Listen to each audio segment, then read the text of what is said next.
good workout this morning. A little bit short of a practice, got a little later start.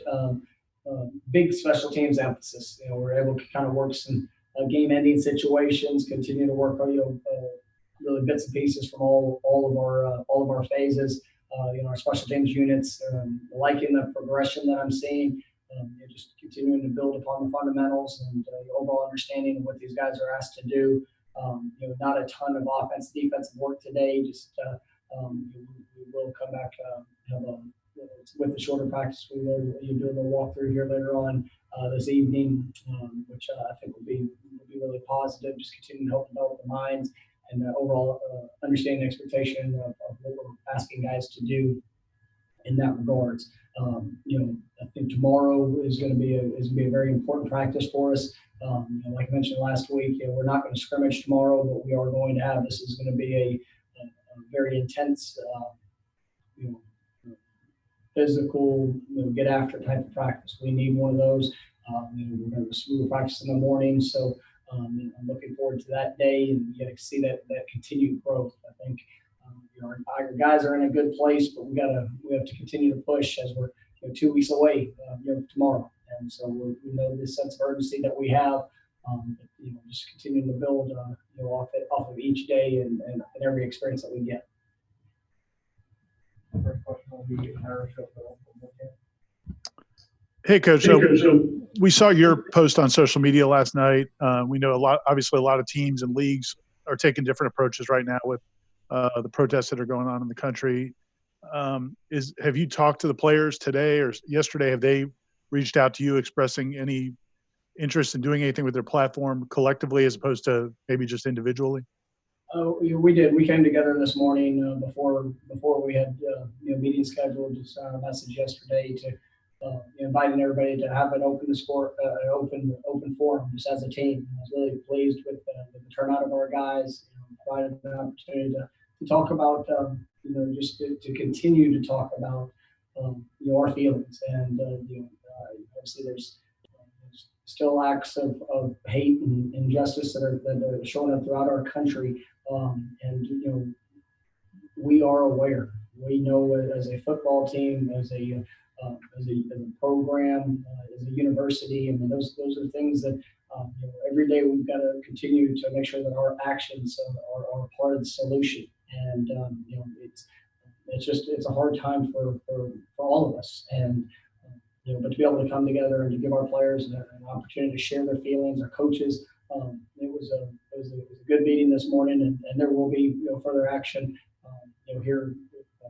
Probably something this afternoon, as well as just a daily action. I mean, those are the things that we can control as individuals, trying to have the best impact on others and doing our part to help better this world.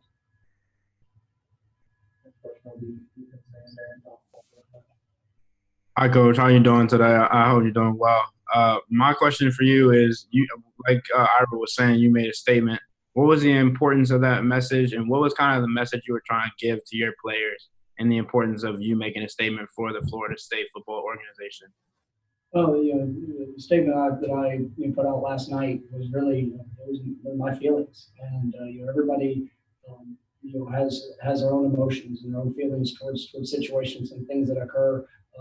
I understand that I represent this team, this program. I also represent my family and all my loved ones, and that's something that I thought was important. Not just the post wasn't for necessarily my players.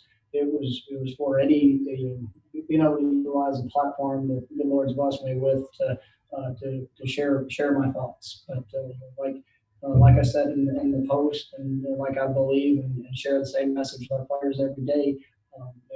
Anybody can tweet something. Can you go out each and every day and live something that is going to better this world, impact others, to be a positive influence, to have a positive impact for others, and just to be able to provide that hope, that understanding that having empathy for others that are in a different situation than you're in, and just doing all of your part to help build people up and to be a positive in this world that's filled with a lot of unfortunate hate and injustice.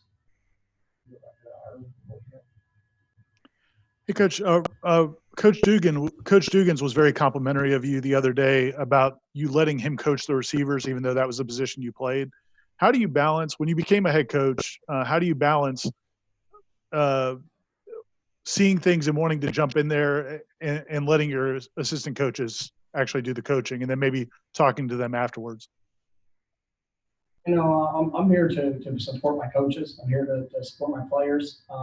We're all in this together. We all want to see the same thing. We want to see improvement. And it's easy to let somebody coach when they're on top of the things that they know are important, that I know are important. That's essential for that growth at the position.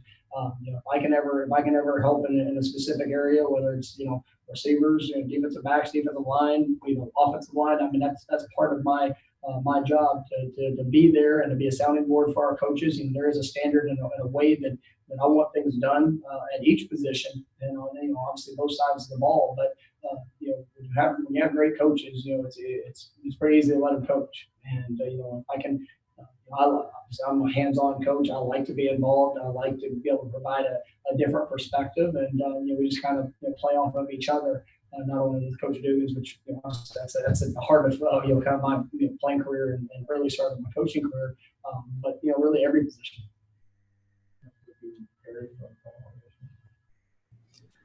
Coach, last week, something that you guys really emphasized was that brotherhood and that investment and that empathy with the person next to you on the line. How much do you think that played part, these last few days for even those kids who just don't understand what it's like going through that on a daily basis? I think it's huge. All of us, we get one opportunity to go through this life, and it's important to me. I know we talked about last week with brotherhood and the relationships, but if you live a life without relationships, if you live a life without having those connections, then it's not a life worth living. You go through this to be able to help have a positive impact on others while trying to be the best version of yourself in everything that you do. You have a deeper insight of who an organization that you're a part of or a group that you represent, and you truly have a better sense of the background and the story of how we all came together. It's easier to pull closer together during times of adversity. To whenever there's situations that come up that nobody has an answer for.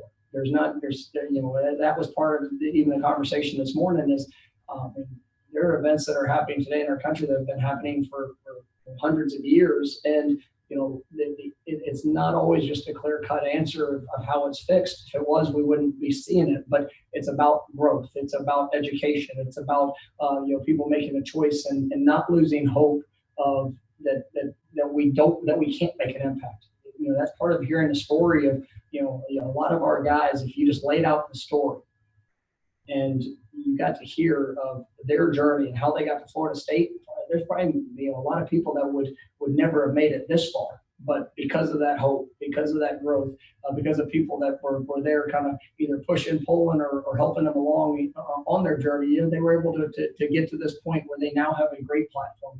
They have an influence, and just trying to just remind our guys, don't lose hope. Don't lose sight of the importance of your voice and who you can impact, because that's something that is easily done, and the lies of the world will tell you that to try to keep you quiet or to try to minimize the actions that you show. But we have one opportunity in this life, and we get to do it with some incredible people, and they're definitely honored to be able to coach and lead this group.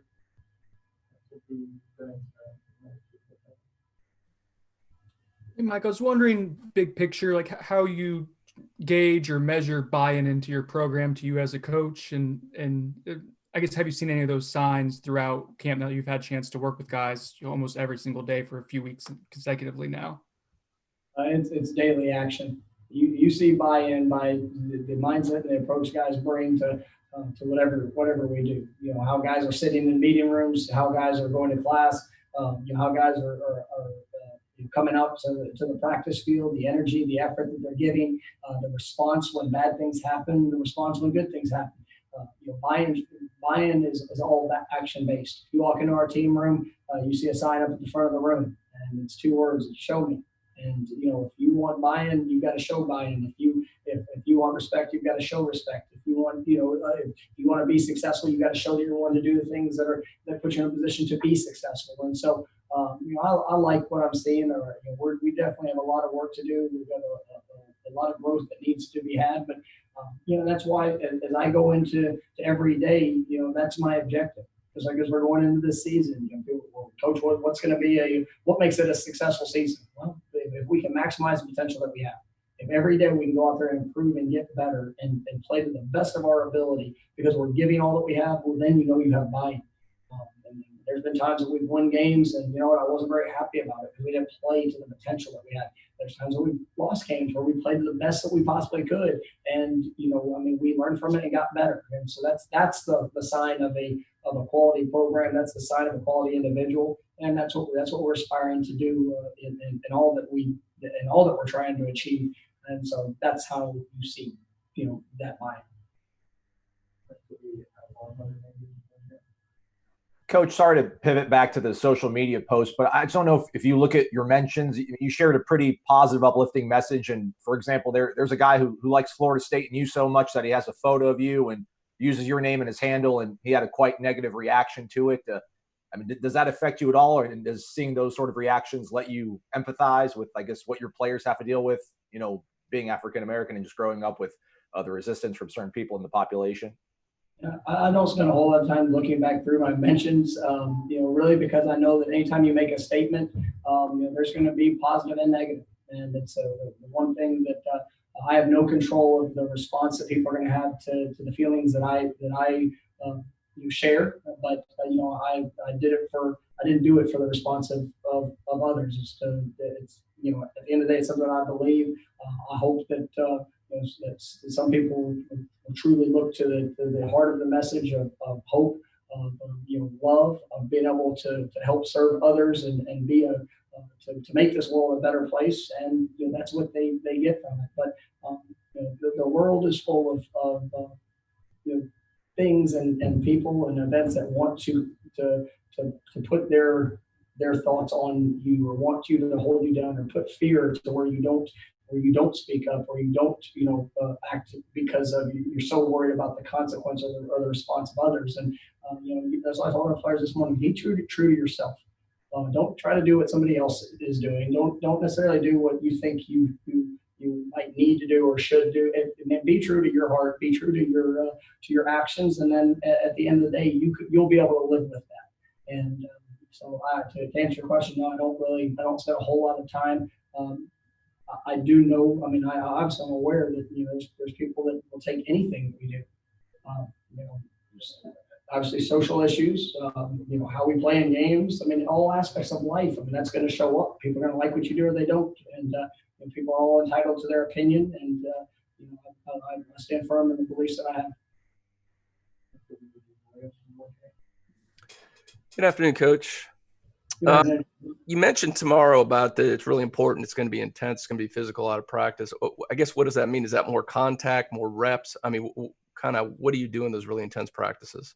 Yeah, it's we're gonna give some good situational work to where we're gonna see the ball move a little bit. We're gonna put guys in try to ramp up the competitive situations that show up. I mean, that's, and then really just the overall length of what we're going to do. We're going to get a good 2-hour practice in, and there's going to be a lot of competitive drills and a lot of competitive situations, and so that's where you want to see the response. Scrimmages. It's funny when you look back at at a camp. I mean, sometimes scrimmages are some of the lighter days that you have when it comes to workload, and because guys are if they get 50 plays in a day.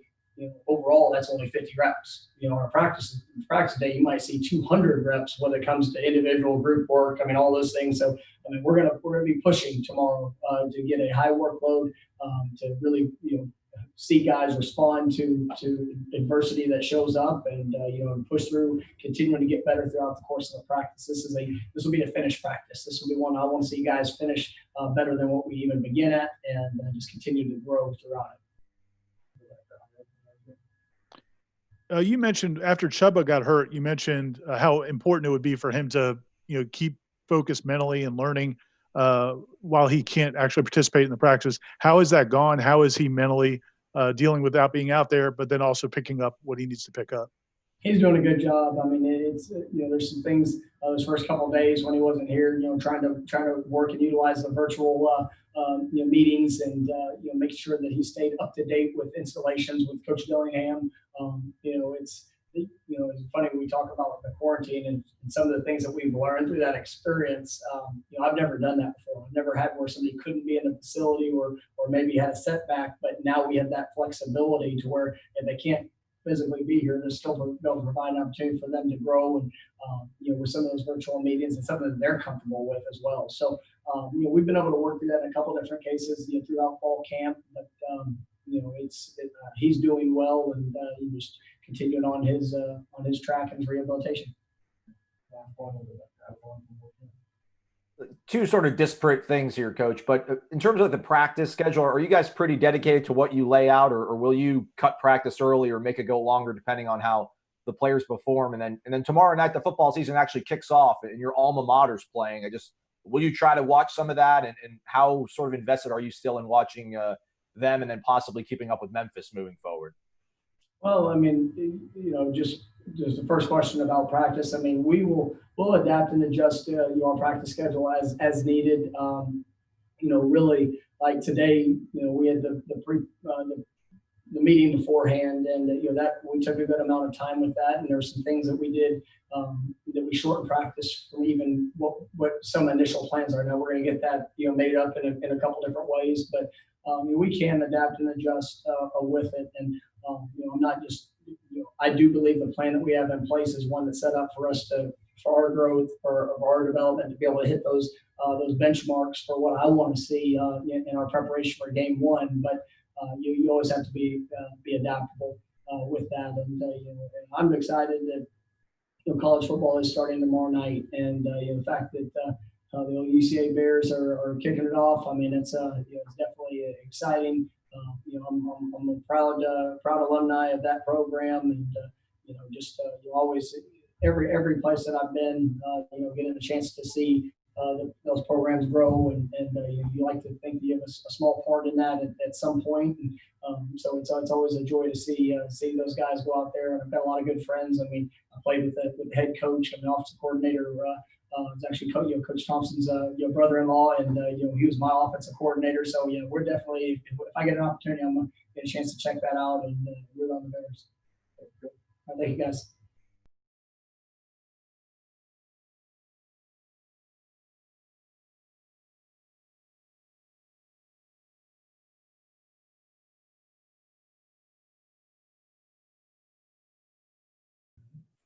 Our first player this afternoon will be Isaiah Bolden, and he should be here very quickly.